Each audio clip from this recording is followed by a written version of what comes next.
Our keynote speaker, Dr. David Clare, is lecturer in drama and theater studies at Mary Immaculate College, University of Limerick.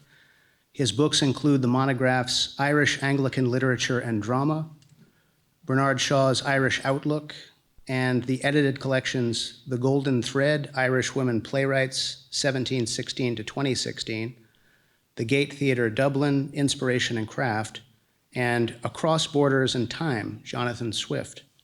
He previously held 2 Irish Research Council-funded postdoctoral fellowships at NUI Galway, now University of Galway, and is curator of the IRC-funded ClassicIrishPlays.com database. David's previous work on Lewis includes C.S. Lewis, an Irish Writer, an Irish Studies Review, C.S. Lewis and the Irish Literary Canon, a chapter in David's monograph, Irish Anglican Literature and Drama, and an extended discussion of the voyage of the Dawn Treader in Swift and After, the Imram and Anglophone Irish Literature, a chapter in David's edited collection, Across Borders and Time, Jonathan Swift. David also delivered a fascinating paper, which I'm sure many of you will remember if you were here for our November event, at our very first event, the C.S. Lewis Symposium in this previous November. It was entitled The Man from God Knows Where, 4 plays about C.S. Lewis in which his Belfast background is ignored or downplayed. We're honestly thrilled and delighted to be able to welcome David back. We're very happy that he agreed to be with us and to offer the keynote today. His paper will be Lit Up Inside, C.S. Lewis's Joy and Ulster Protestant Ecstasy. Please welcome Dr. David Clare.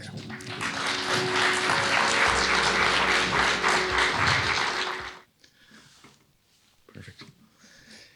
Seamus Dean, Jane McGaughey, Brian Friel, and Conal Parr, among others, have lamented that there's an unfortunate tendency to stereotype Ulster people, especially ones from Protestant backgrounds, as, quote, hard-headed, unimaginative, and utilitarian, end quote, and as, quote, prone to dour stubbornness, end quote.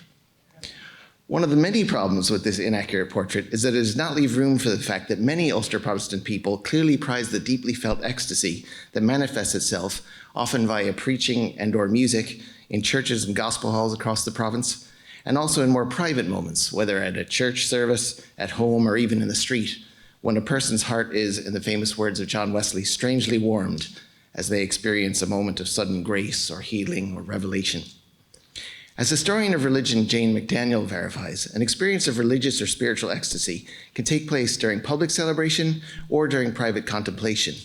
An example of solitary ecstasy would be the accounts of Catholic saints experiencing, quote, an elevation of the spirit, a state of rapture in which God's love enters the heart and gives new knowledge, new longing, and a new way of seeing, which is inspired by God, end quote.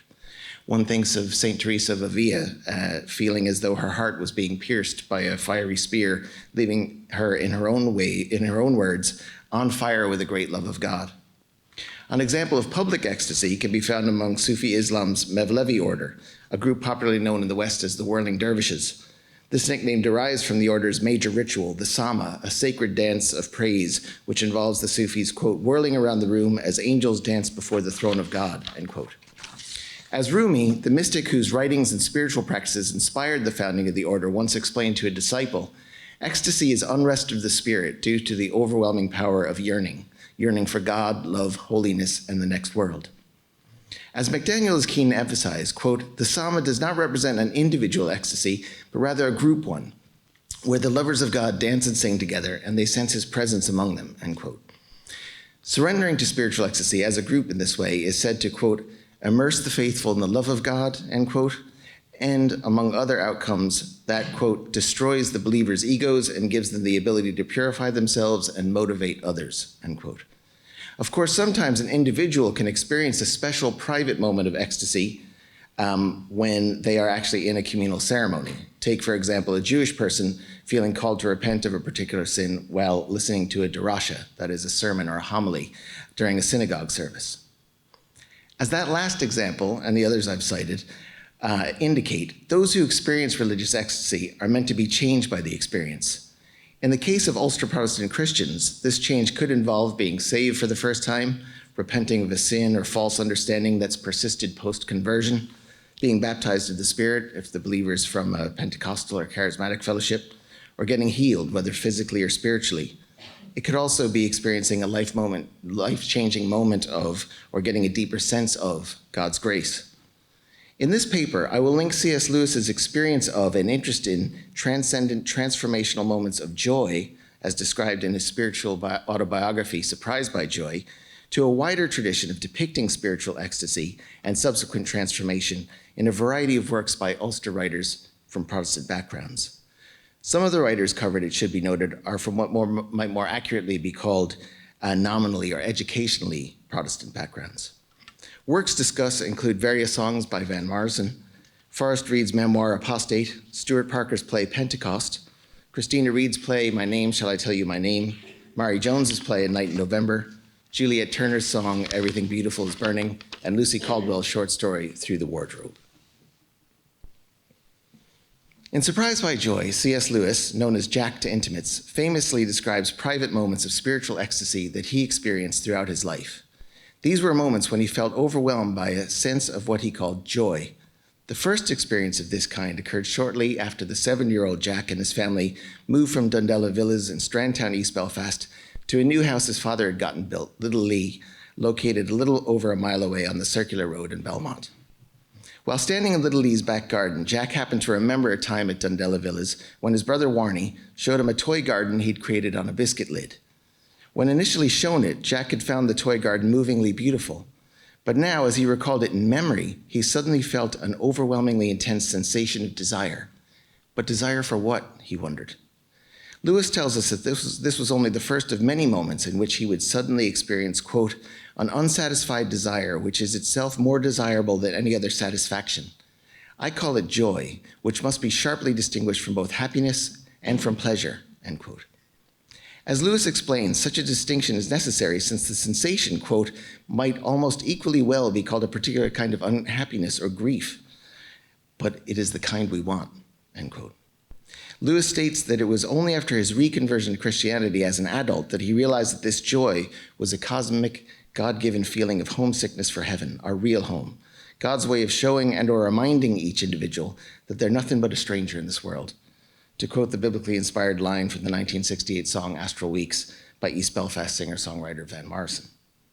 And it's fitting to quote Morrison here because in several songs, Van the Man recalls moments from his childhood when he would suddenly feel, quote, lit up inside with a sense of everlasting life, end quote. The most memorable of such moments took place in his terraced home in Hindford Street, or as he walked up the nearby leafy and much posher Cypress Avenue, or when traveling out to the countryside in rural County Down. The elusive moments of transcendence that marked Morrison's childhood are recounted in songs such as Cypress Avenue and At Stone Me, Coney Island, and On Hindford Street, and they eerily echo Lewis's pangs of joy as a boy, many of which were experienced in a nearby part of East Belfast. Van's childhood home in Hindford Street being 1 mile from Dundela Villas and 2 miles from Little Lee. Or else when walking and cycling in the County Down countryside, and Lewis and Morrison have both paid eloquent tribute to rural County Down in several works. Morrison has explained that much of the spiritual searching in his work, which often utilizes explicitly Christian imagery and ideas, grew out of his desire to discover the source of what he has called his moments of rapture. As Morrison put it in an interview once, while reflecting back on his work, quote, all I was interested in was somewhere to put my experience and to find out what they were, end quote. Morrison, like his predecessor Lewis, is clearly familiar with moments of private spiritual ecstasy, and these have led him, as they did Lewis, to seek a deeper understanding of the divine. But Morrison has also taken part in and indeed facilitated moments of communal spiritual ecstasy, not dissimilar to what one might experience in a lively church or gospel hall in East Belfast. A famous example would be from the first of the 2 homecoming concerts that Morrison played on a constructed set on Cypress Avenue on the 31st of August 2015, his 70th birthday, a performance that was filmed and broadcast by the BBC.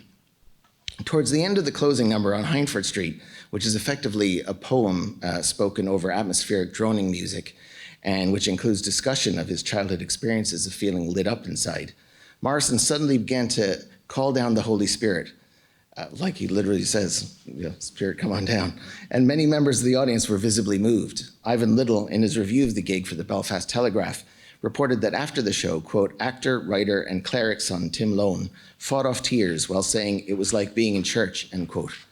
Little noted that Lone wasn't alone in having that feeling. Indeed, from what attendees have told me personally, it felt like almost everyone in that audience was caught up in the ecstasy. Another important moment of communal ecstasy involving Morrison occurred during a concert that took place at New York City's Beacon Theatre on the 30th of November, 1989, a performance that was filmed and released on VHS. The closing number, In the Garden, is a song in which Van makes it clear that the beloved he's addressing is someone who has had similar private ecstatic moments to the ones he has had. He describes her as having fallen into a trance during which her childlike visions became so fine. During the Beacon performance of this composition, Morrison emphasized to that same lover, with much more passionate spiritual fervor than can be found on the studio version of the song, that here in the garden there is, quote, no guru, no method, no teacher, just you and I and nature, and the Father and the Son and the Holy Ghost, end quote, before subsequently asking the audience multiple times, in the style of a music worship leader or fiery preacher, did ye get healed? In other words, did they experience transformation through Van's spiritually informed songs? Again, this is the kind of celebration of the divine, as well as the inspiring and perhaps healing of people in an audience that might be more readily associated with a spirit-anointed church service than a rock concert. One might be forgiven for wondering what such gospel music-influenced communal ecstatic experiences have to do with C.S. Lewis.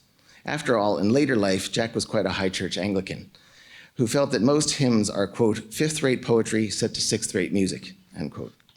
That, quote, emotional intensity is in itself no sign of spiritual depth, end quote.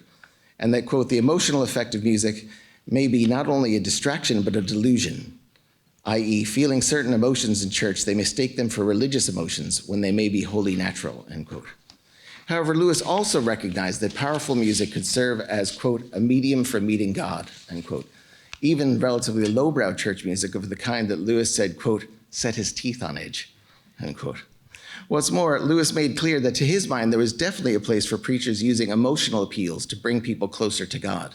Indeed, he once lamented, quote, my own work has suffered very much from the incurable intellectualism of my approach. The simple emotional appeal, come to Jesus, is still often successful, but those who, like myself, lack the gift for making it had better not attempt it, end quote. By giving credence to the spiritual effectiveness of music that he didn't like and to altar calls that he was unable to perform, or felt he was, and that were rare occurrences in the high church Anglican services he attended, Lewis was emphasizing that true Christianity can take many different forms, culturally speaking. This is just the view we should expect from the author of Mere Christianity, a book that, with true ecumenical generosity, born of growing up in a city plagued by sectarian strife, focuses on the doctrines that all Christian churches have in common. But Lewis was also showing that he understood that sometimes moments of religious ecstasy that transform individual souls do not just take place in private moments, but also in communal settings. Indeed, he himself had experienced this when listening with large audiences to composers he considered both spiritual and brilliant, such as Palestrina, Bach, and Beethoven. Lewis was, like many before and after him, an individual within an assembled group witnessing spirit-filled music and being moved and changed by it. Another very common example of an individual being transformed through ecstasy while in a communal setting would be when congregants in a church respond to an exhortation to come forward to the altar to be saved or to get physical or spiritual healing. In the rest of this paper, I will show how a number of Ulster Protestant writers working in Lewis's wake included private and/or communal transformative moments of spiritual ecstasy in their works.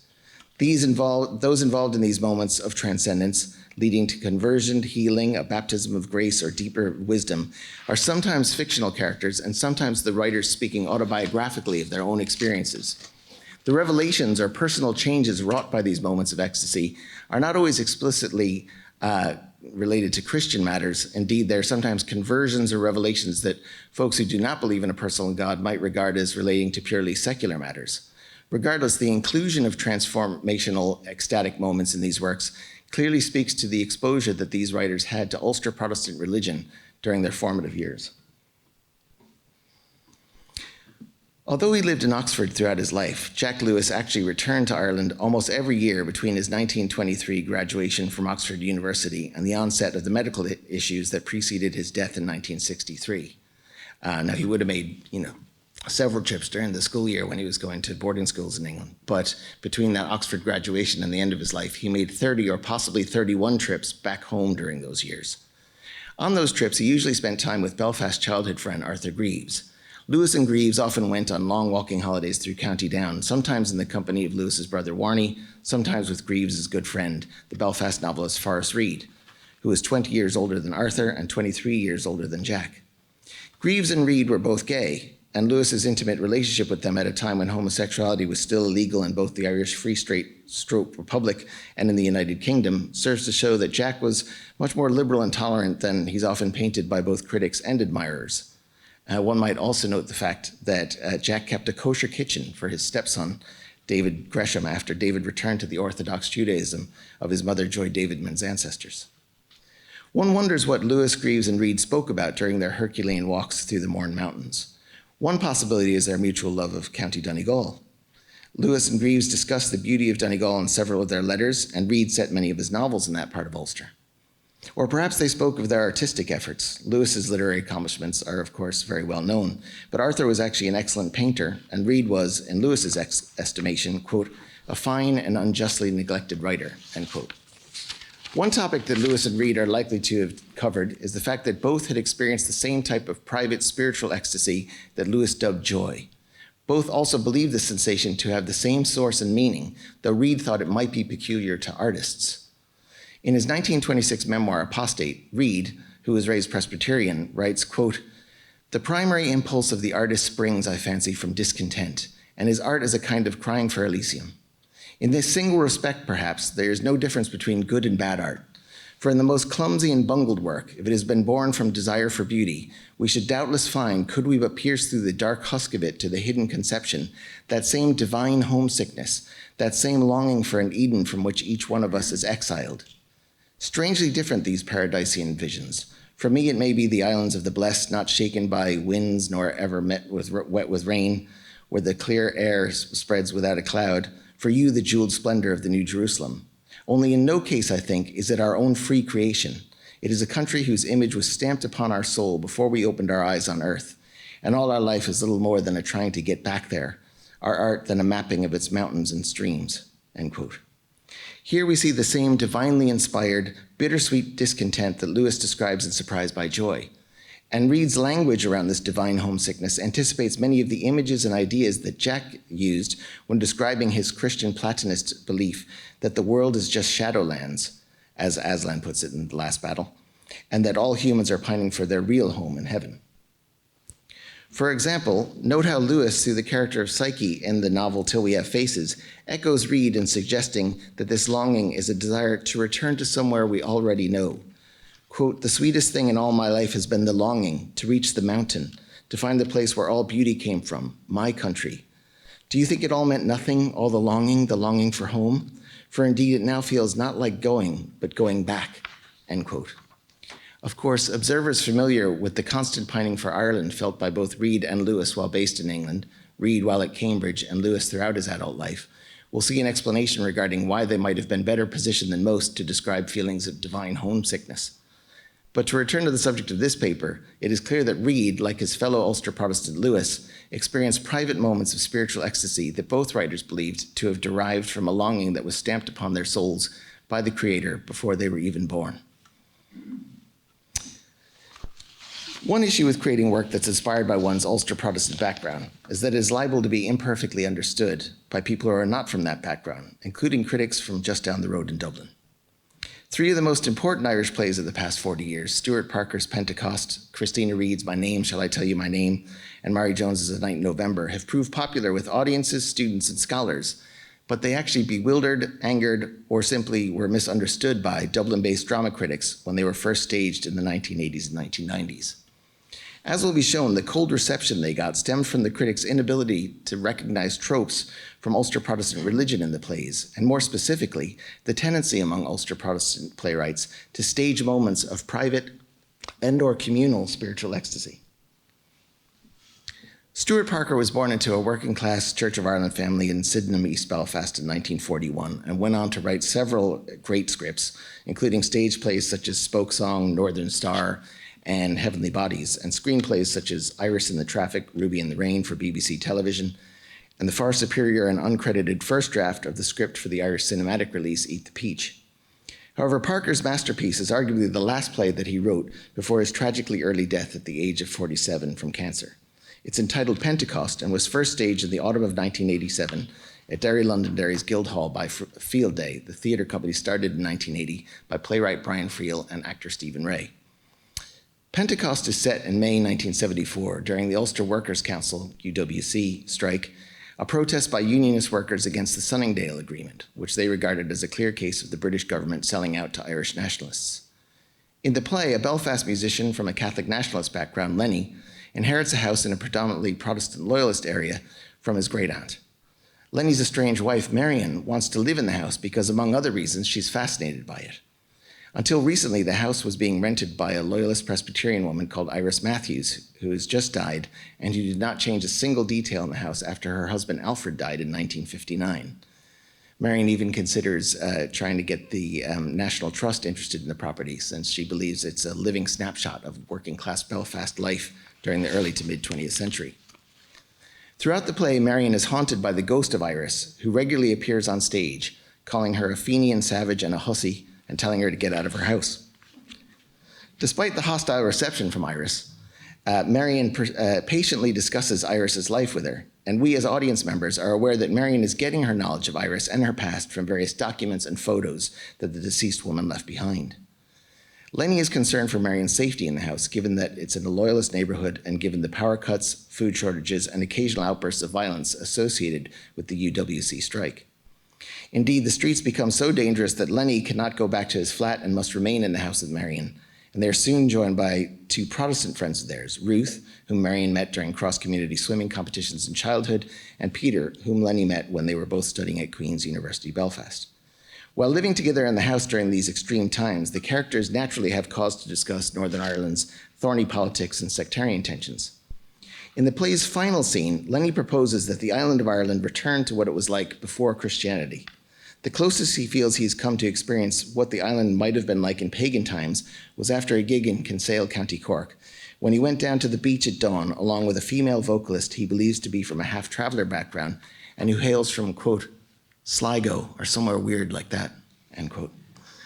The singer stripped naked, lay on her back, and began singing the old gospel hymn, Just a Closer Walk with Thee, which incidentally was later covered by Van Morrison on his Hymns to the Silence album. At that exact moment, a group of nuns appeared on the beach who couldn't see Lenny or the singer.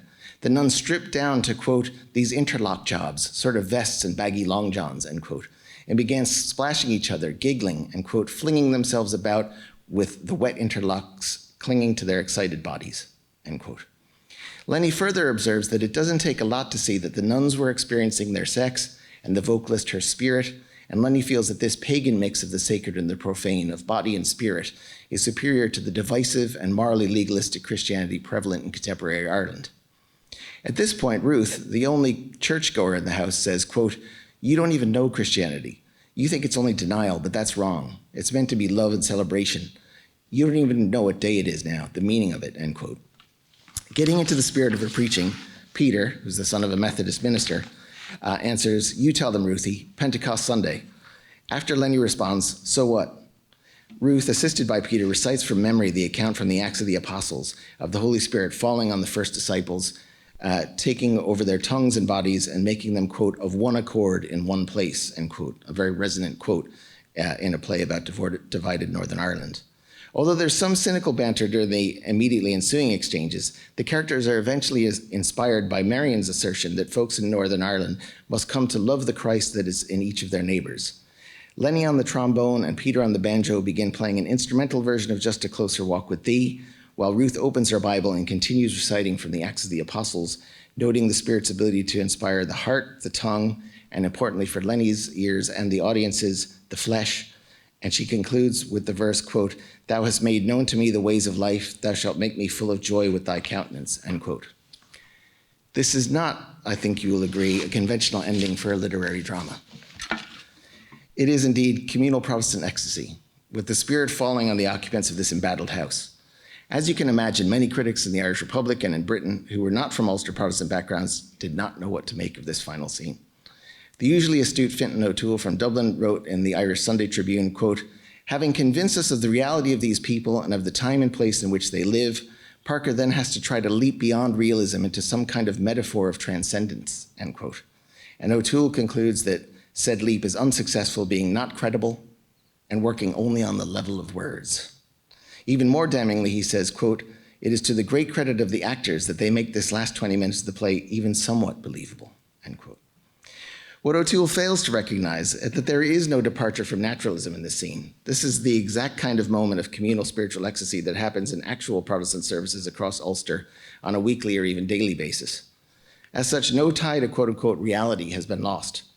This is a recognizable part of Ulster Protestant people's reality, and in this scene, Parker merely depicts two Catholic characters being swept up in an experience that, as the script makes clear, is perfectly familiar to the two Protestant characters. This is not to downplay the transcendence, as O'Toole describes it, that this scene strives to attain. I'm merely making the observation that in this particular instance, Parker has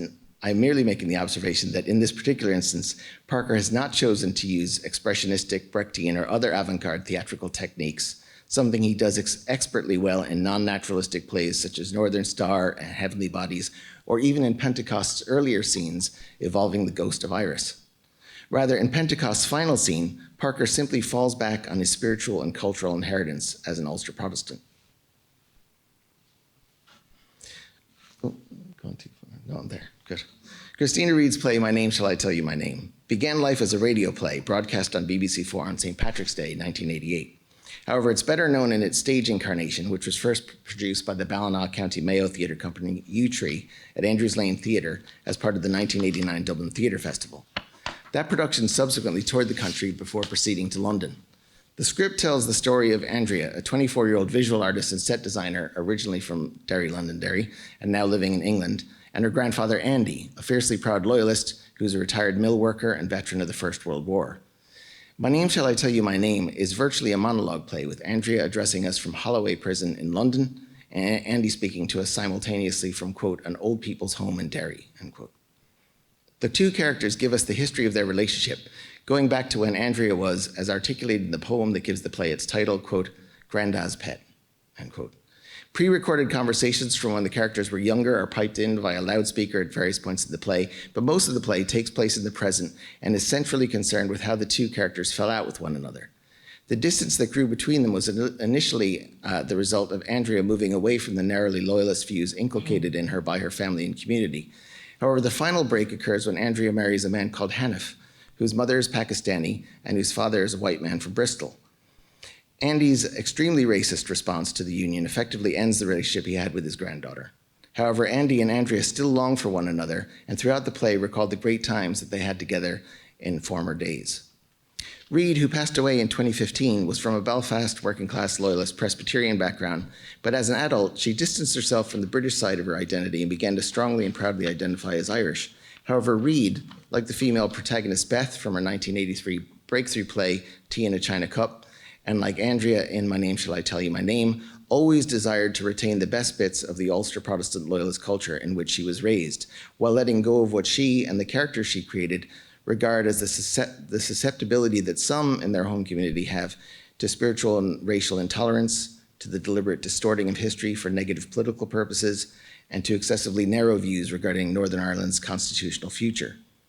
In Andrea's case, the compulsion to parse the good elements from the bad in her Ulster Protestant cultural inheritance involves reminiscing about watching orange parades, hearing heroic accounts of the bravery of Ulstermen like Andy at the Somme, and performing poems and songs from the community's repertoire, while also pointing out the ways in which she now realizes these elements of the culture are routinely weaponized for sectarian and/or destructive political ends.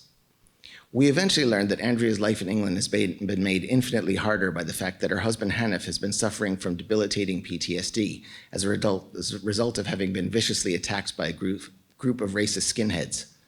In despair over the end of their relationship with her grandfather and over Hanif's ongoing troubles, which are starting to impact their young daughter Annie, Andrea recollects taking her sister-in-law's advice and attending the highly publicized nuclear disarmament protests being led by women at Greenham Common in Berkshire. Andrea admits that she did not head to Greenham Common out of political conviction, but because she was, quote, feeling sorry for herself and had nothing better to do, end quote. We are told that at first, As the No Nukes women sat in the road singing in front of a large army vehicle, Andrea, quote, just stood there on the edge of it all, embarrassed on behalf of the protesters, end quote, with what she regarded as their quote unquote silly carry-on. However, she then witnessed something that stirred her into a transformative moment of ecstasy. Quote, this elderly woman sat down beside me. She was carrying a cake, a daft chocolate cake and a box of white candles. She put 3 of them on the cake and lit them and said, one for my nephew crippled in the Falklands, one for my lover killed at Dunkirk, and one for my father shell-shocked at the Battle of the Somme. And then she got up and she walked towards the riot at the main gate. She left the cake and candles behind, like a light burning in a window. A policeman dragged her into the back of a wagon, end quote. In most Protestant denominations and in charismatic Catholic fellowships, believers most frequently go forward to the altar to dedicate their lives to Jesus, to get healing of one kind or another, or perhaps to be endowed with the gifts of the Spirit. However, one can also approach the altar to intercede on behalf of others. And praying for partners, family members, and friends on such occasions can be an expression of a believer's love and compassion for the subject of their prayers, as well as an expression of their hopes for that person. Andrea, inspired by the older woman and drawing on her Ulster Protestant background, approached the quote-unquote altar at Greenham Common, in this case the army vehicle, the rioters, and one particular member of the assembled riot police, to intercede on behalf of people who were dear to her. With 12 lit candles in her hand, she, quote, walked towards the policeman. It was as if we were the only 2 people in the world, end quote. She then held out the candles and began to tell the policeman who they were for. She started to name all of her grandfather's comrades from the 36th Ulster Division who fell at the Somme on the 1st of July, 1916. Quote, these are for Joseph Sloan and Billy Matchett and Isaac Carson and Samuel Thompson and Hugh Montgomery and Frederick Wilson and James Elliott and John Cunningham and Edward Marshall, and end quote. Unfortunately, Andrea tells us that when the policeman, quote, heard my accent, he called me a stupid IRA C-word and threw me into the back of the wagon. The candles were lost in the mud. The other 3 candles were for Edward Riley, a comrade who survived the Somme but who fell out with Andy over politics, and my grandfather and Hannah, but I didn't get to say their names, end quote. This is, of course, a vitally important scene in the play. It is a moment of individual spiritual ecstasy in a communal setting, and it is a bodily manifestation of Andrea's connection to, and yet her questions and concerns about, certain aspects of her Ulster Protestant loyalist heritage. One could even argue that her use of candles in this impromptu intercession session is a relatively Catholic touch, with Andrea making clear her freedom from the sectarianism that we know Andy tried hard to instill in her. On a related note, we know from this play and from Reid's 1989 play, The Belle of the Belfast City, that she strongly believed that Ulster loyalists with staunchly sectarian beliefs are more likely to be racist towards people of other skin colors and ethnicities than their more tolerant co-religionists. As such, even the desire to intercede for Hanif in this altar scene involves not just a cry for her British Pakistani husband to be healed, but also an implicit condemnation of the racist views that multiple studies suggest are not uncommon, unfortunately, among those Ulster loyalists who, like Andrea's grandfather, hold very discriminatory views regarding Roman Catholics. This vitally important moment of ecstasy is only mentioned in one of the reviews that I've found from the play's Dublin premiere, and there it is discussed only sketchily. This is yet another indication of the distance that many people in the Republic of Ireland have from the Ulster Protestant mindset. A greater understanding of the specific variety of Irishness manifested by a Belfast Presbyterian like Reid requires people from outside of Ulster, particularly those from Catholic nationalist backgrounds, to make much greater efforts to learn more about Ulster Protestant culture. Another Belfast playwright from a working-class loyalist Presbyterian family who came to strongly embrace her Irishness as an adult is the world-renowned hitmaker Mary Jones, author of the international stage successes Stones in His Pockets from 1999 and the play I'll be discussing here, A Night in November from 1994. A Night in November is a monologue play involving one actor that is written in the form of a testimony, such as one might hear in an evangelical or charismatic fellowship. In this case, however, we're not told about a person's conversion to Christianity. Instead, we learn about how a Belfast Protestant converted, quote unquote, from Britishness to Irishness. The main character is called Kenneth Norman McAllister, and he works as a dole clerk in Belfast and has just been accepted for membership at the local golf club, where only Protestants, accidentally, are only ever accepted as members. This is a sign of how far he's come socioeconomically from an early childhood spent in a deprived loyalist area. The rise began with his parents' relative financial success, which enabled them to move their family to a more middle-class area, and later Kenneth's own solid career within the civil service, plus his marriage to a middle-class unionist woman called Deborah, has solidified his bourgeois status. However, a series of incidents, most notably witnessing appalling racist and sectarian behaviour by Northern Ireland football fans during a World Cup qualifying match against the Republic of Ireland in Windsor Park, and getting to know his Catholic work colleague Jerry much better, makes him question certain aspects of his British political allegiance. In particular, Kenneth, like a character from a Christina Reid play, wonders if the sectarianism and sense of being a chosen people, sometimes found among militant hardcore loyalists, leads inevitably to racism against people of colour and ethnic minorities.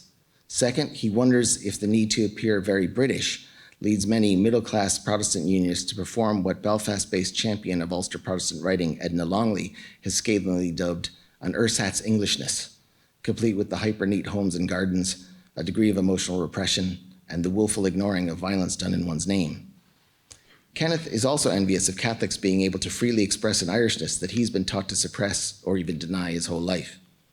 In the end, Kenneth sells his golf clubs and combines that money with the funds he was to have used to pay his golf club fees in order to fly to New York to support the Republic of Ireland as they play Italy in the 1994 World Cup match.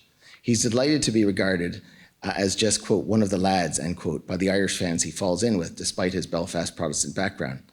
He ends the play by proudly asserting, in the full throes of the ecstasy associated with the sudden conversion experience, quote, I am a free man, I am a Protestant man, I'm an Irish man, end quote. On this occasion, Kenneth is dedicating his life not to Jesus, but to the island of Ireland. A Night in November was first produced by Double Joint Productions at the West Belfast Festival in August 1994, starring the great East Belfast Protestant actor and son of a shipyard worker, Dan Gordon. It subsequently toured across Ireland and then went to the Tricycle Theatre in London and various theatres in the New York City metropolitan area. And I actually first saw it at the Helen Hayes Theatre in Nyack, New York. Its first Dublin appearance was at Andrews Lane Theatre, and it would later be revived at the Gaiety, where I saw it again. And Fintan O'Toole, reviewing a show during the Andrews Lane run for the Irish Times, wrote one of the most negative reviews of his career. In the review, O'Toole is highly critical of what he sees as the play's crude stereotyping of Ulster Protestant Unionists and Catholic nationalists from across the island. He also condemns the play's misogyny as manifested in Kenneth's rude remarks about and actions towards his wife and her female friends. And he's disgusted by the idea of Dublin audiences rooting for a man who irresponsibly abandons his wife and kids to head to a football match in the United States. All of these criticisms make perfect sense if A, you regard Kenneth as a reliable narrator who's meant to be admired wholeheartedly, and B, you believe that Mary Jones shares all of Kenneth's views regarding women, nationality, football, and all else. Once more, we come face to face with an instance of a Dublin critic, and in this case a frequently brilliant one, not being familiar enough with Ulster Protestant culture. For Ulster Protestants know that when a new convert stands up to give their testimony, one must make allowance for the zeal of the convert, which includes a marked degree of spiritual immaturity. And they're also aware that with testimonies, a person's personality will still shine through, compromising to varying degrees, depending on the person, the trustworthiness of their narrative. To make it clear to audiences that Kenneth is narrating this story from a place of naivete and without nuance regarding national identity, Jones, in collaboration with her son, Matthew McElhenney, created a new framing scenes to open and close the play when it was revived with Matthew directing in 2019. These new top and tail scenes depict an older Kenneth supporting Northern Ireland in the Euro 2016 tournament in France. This shows us that Kenneth, when not in the first flush of conversion, eventually gained more maturity when examining issues around national identity. His re-engagement with the Northern Ireland team implicitly signals that in the spirit of the Good Friday Agreement, he is presumably still comfortable with his Irishness, but also acknowledging that his Protestant roots in the Six County mean his identity also contains Britishness. Use of this clever framing device in future productions will hopefully help audience members without knowledge of Ulster Protestant culture or evangelical and charismatic culture to see that the light of testimony is always refracted through the prism of the person delivering it. In the wake of the C.S. Lewis centenary celebrations in 1998, artists, critics, and the general public in Northern Ireland began to pay much more attention to Jack's ties to Ulster.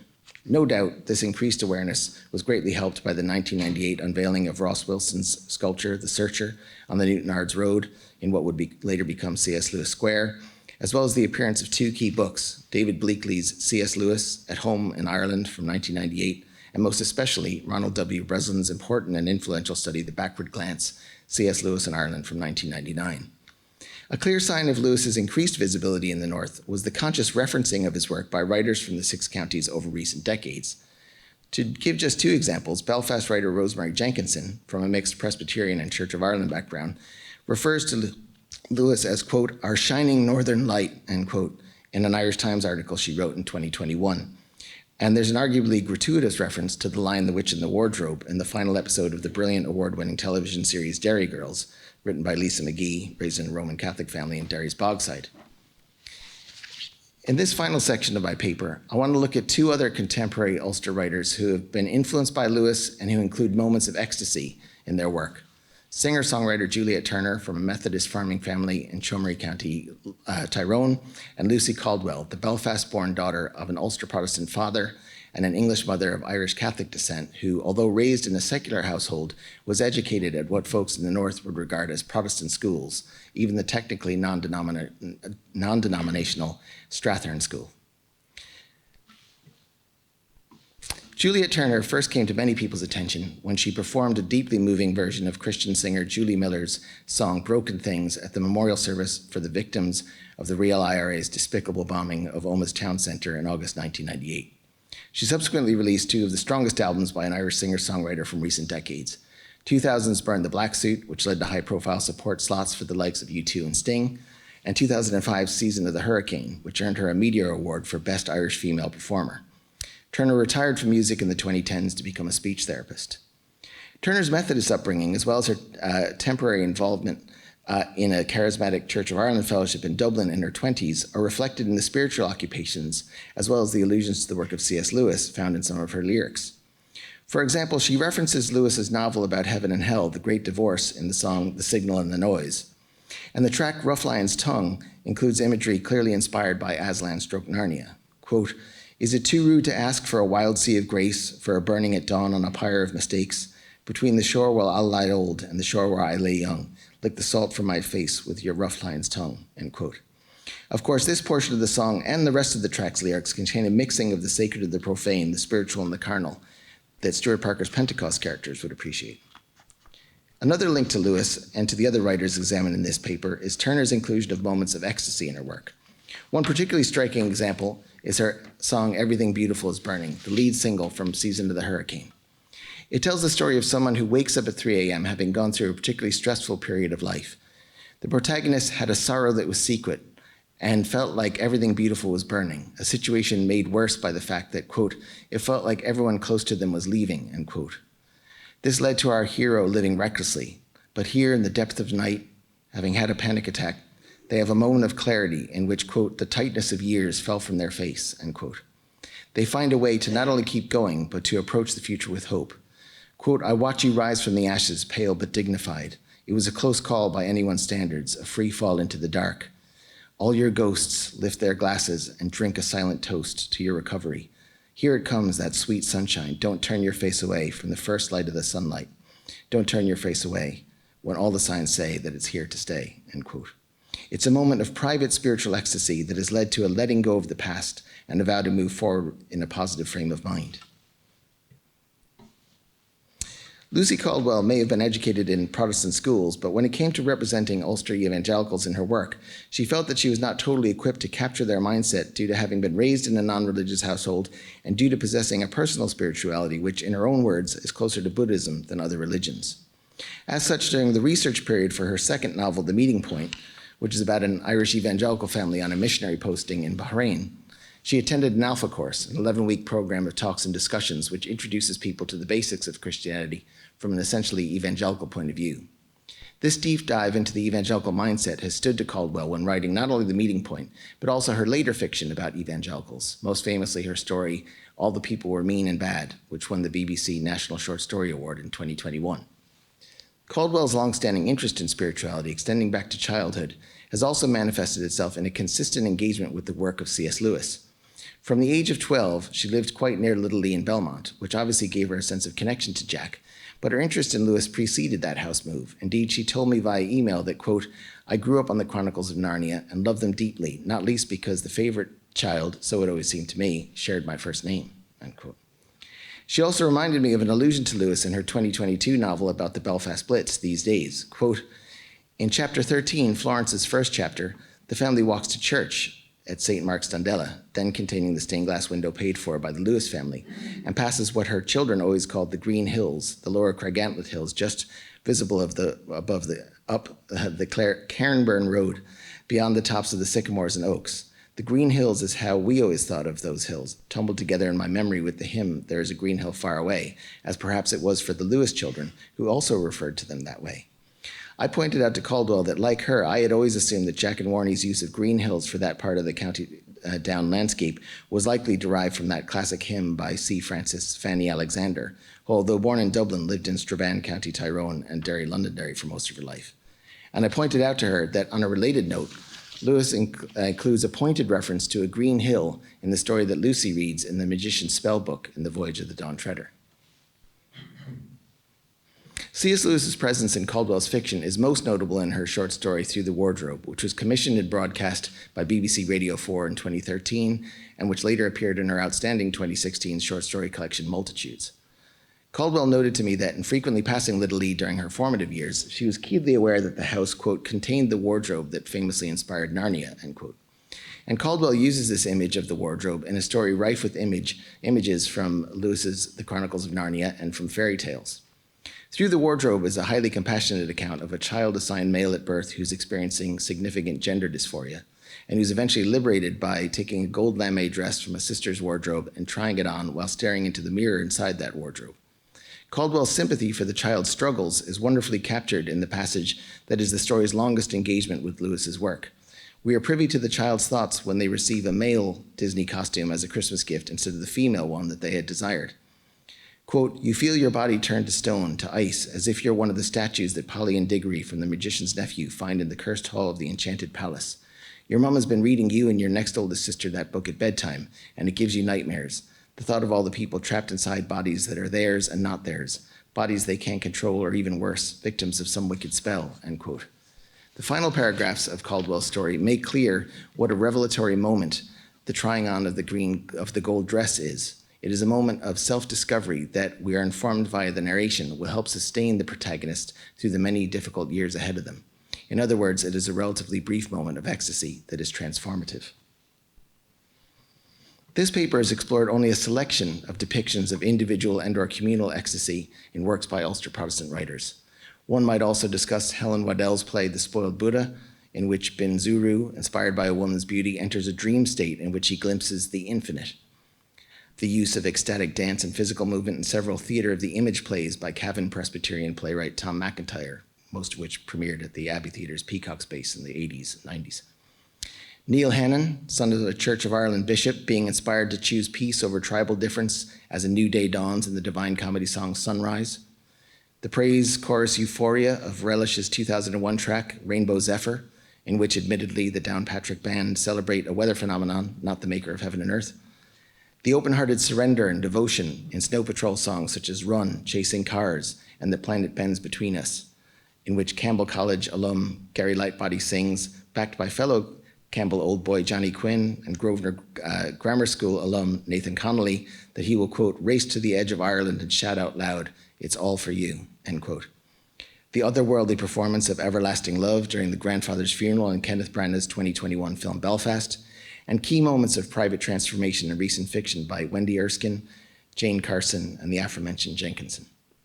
Clearly, the inclusion of spiritual, that is, soul-deep moments of ecstasy that bring transcendence and/or conversion is a persistent trope in Ulster Protestant writing. These moments are less merely intellectual than, for example, the epiphanies of James Joyce, or the embracing of the darkness in the work of Samuel Beckett. More research must be undertaken to understand and theorize this Ulster Irish literary trope, and undoubtedly such research will uncover more links to C.S. Lewis's moments of joy in his classic memoir, Surprised by Joy. Thank you.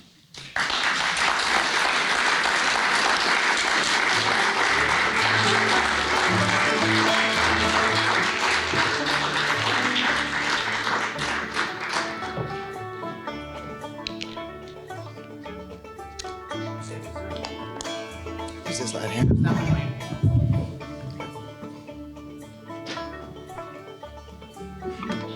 I think we're opening it for questions. not really a question about the content. I just want to know why you didn't present this paper last November before I finished my thesis. A very interesting topic on the Ulster Protestant imagination, which is, you have taken it to new places that I would have loved to have included, but who knows, well. maybe another opportunity. Yeah. Yeah, thanks so much. When you turn it into the book. Yeah, absolutely. Great stuff.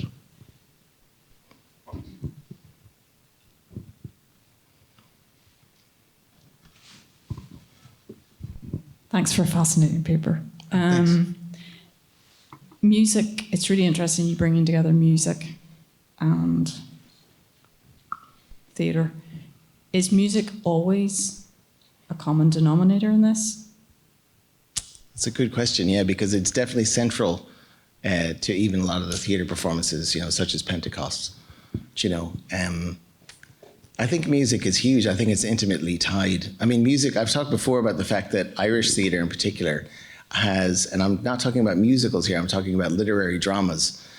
You regularly have characters just burst into song, or where there's a very strategic use of instrumental music.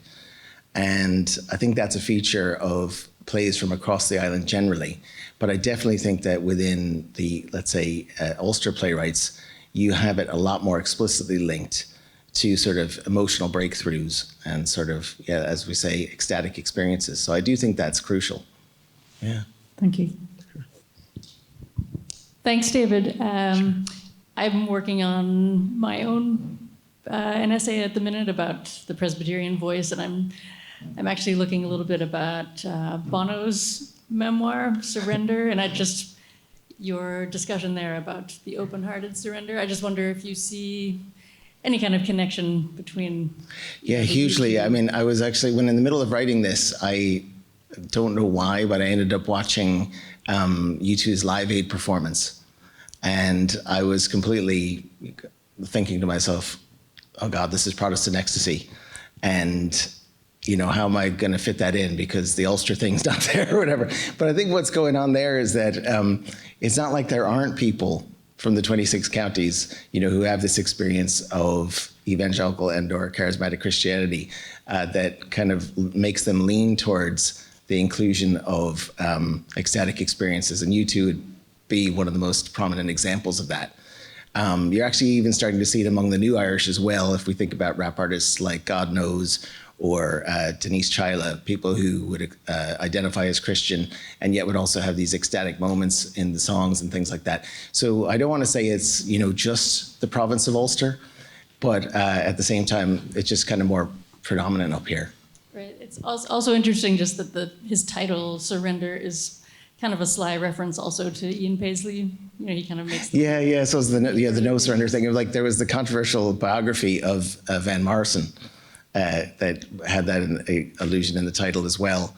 I think surrender's been a huge concept for Bono from the beginning. There's a song on the War album, the third album, in which spiritual surrender is talked about. And I remember him talking in different interviews about the importance of surrender. And he talked about mountain goats and how to allow each other to pass. One will actually go down, the other will go over the top of it and all this kind of stuff. So spiritual surrender has always been huge for him. And I think that as I've written elsewhere, actually, the North has always been huge for him because he's often slagged in the press, in the Republic, for highlighting instances of sectarianism during his childhood. But we have to remember that in U2's early years, they were actually regularly persecuted by a group calling themselves the Black Catholics, who were very, very angered that all four of them were attending what was effectively a Protestant charismatic fellowship, and three of the four were actually from Protestant backgrounds. So that and other sort of tensions, strangely on the north side of Dublin, were the kind of things he was talking about and that inevitably drew his attention to the north. And I think also I've talked before about the fact that on any other Friday, he would have been where one of the bombs went off during the Dublin Monaghan bombing in 1974, because he always passed through that street on a Friday, but there happened to be when he went between two buses, but actually there was a bus strike on, so he actually cycled to school that day, and that's how he missed it. But his best friend, Googie's brother, was actually caught up in it and was permanently damaged by the carnage that he saw as part of the bombing, and lost his faith for a while, but came back to it. So I think that's why we get Sunday Bloody Sunday. That's why we get, playing at the concert for the Good Friday Agreement and all those different other kinds of manifestations of interest in the North that more people in the 26 counties could be bothered to show, one would hope. But anyway, that's my... See, the begrudgery is so strong against Bono and the Republic that I'm always kind of embarrassed talking about him. But I'm just going to be brave and put my Bono heart on my sleeve there for a second. Thanks very much, David, for a great paper. It was brilliant. I'm just thinking about something that you didn't mention, which was in That Hideous Strength, Lewis, that famous scene where the ecstatic scenes where the Adele's come down. And there's one character who doesn't seem to enter into it, and it's McPhee. And McPhee's the Ulsterman. Yeah. So why is it that all these people can enter into these ecstasies as these heavenly bodies descend and everyone gets wrapped up in it? And poor old McPhee's there in his grey robes, not quite being able to enter into that. Do you think Lewis was, I don't know, was he on the one hand playing with the archetype of the dour Ulsterman, and then at the same time playfully pointed out, well, he has written this wonderful work and he is writing about the ecstasy. So I don't know what you thought about that. That's a great link to make. Yeah, and more needs to be said about those ecstatic experiences in that novel. McPhee, I've always taken, and I've said somewhere, I feel is based on Kirkpatrick, the former headmaster of Lurgan College that was his tutor in Surrey during some of his quote-unquote English years when he was living in effectively an Ulster household. And the thing about Kirkpatrick, the great knock, is that he had rejected the Presbyterianism in which he was raised, and in Lewis's famous words, was a purely logical being. And so I think that if McPhee is based on the great knock, then he's stubbornly refusing to get caught up in an ecstatic experience, and he's going to remain a purely logical being. Thanks, David. Fascinating paper as ever. Thanks. I appreciated your reference there to Fintan O'Toole, who, as you say, is usually a pretty clear-eyed writer. But I lived in Dublin for many years and lived and worked with professional class people. And I found that there was always this sort of myopic sort of view of the other, as they saw it in the North, and a complete lack of understanding. I remember meeting one chap who saw me reading The Observer, and he says, I didn't know you were conservative. Even something as minor as that. Yeah. That's what I often found. You'd have otherwise very intelligent people who absolutely haven't a clue about what goes on as they see it, the other side of the divide, not only on sort of, and I hate these expressions, Protestant unionist, loyalist versus Catholic nationalist, Republican. But I think there is an inability to see what's going on, but also because that narrative very rarely penetrates further south, as I see it. Yeah, well, I think that there's been a reluctance to engage with the specificity of the hybridity, I suppose, of the Ulster Protestant person in terms of both the British and Irish cultural inheritance that they share. And I remember being in Crawfordsburn Inn for the first time and just feeling like, this is C.S. Lewis. There was some eeriness there where I was feeling the strong Irish energy and the strong British energy like at the same time, and going like, how are you going to capture that? So I think what can sometimes happen, like we know Fintan O'Toole's been so brilliant on decrying Republican violence in the North, yes. And yet and he's obviously very affirming of folks identifying as British should they wish to, and yet there's sometimes you feel like maybe he hasn't fully interrogated what that word British contains. In the sense that, well, how does Ulster Britishness manifest itself? Or is he just kind of saying they're identifying as British in exactly the same way as somebody in England, Scotland, or Wales would identify as British, and not necessarily seeing what that particular flavour of Britishness might look like? Just to finish on this one, David, the other aspect that a lot of people further south absolutely miss is the connection with the armed forces and with the police and so on then as well. And how that is, like, not, very few, if any, families, to my knowledge, because as you know, I've spent the last year dealing with becoming part of the Church of Ireland locally in a cross-border parish.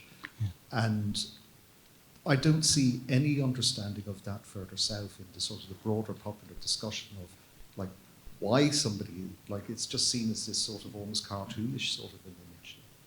Yeah, no, so hopefully if we keep drawing attention Yes. to the richness and complexity of the province of Ulster, as a whole. Yes. And, I know you've got Donegal connections, and, I deliberately was talking about Donegal in this. I was talking about a Cavan Presbyterian playwright like Tom McIntyre, and I have to think about, Protestant friends of mine, not just from Cavan and Donegal, but also Monaghan, and kind of recognize the similarities that they have, obviously, to folks in the 6 counties in terms of an Ulster Protestant identity and cultural inheritance. Yes. Thank you, David.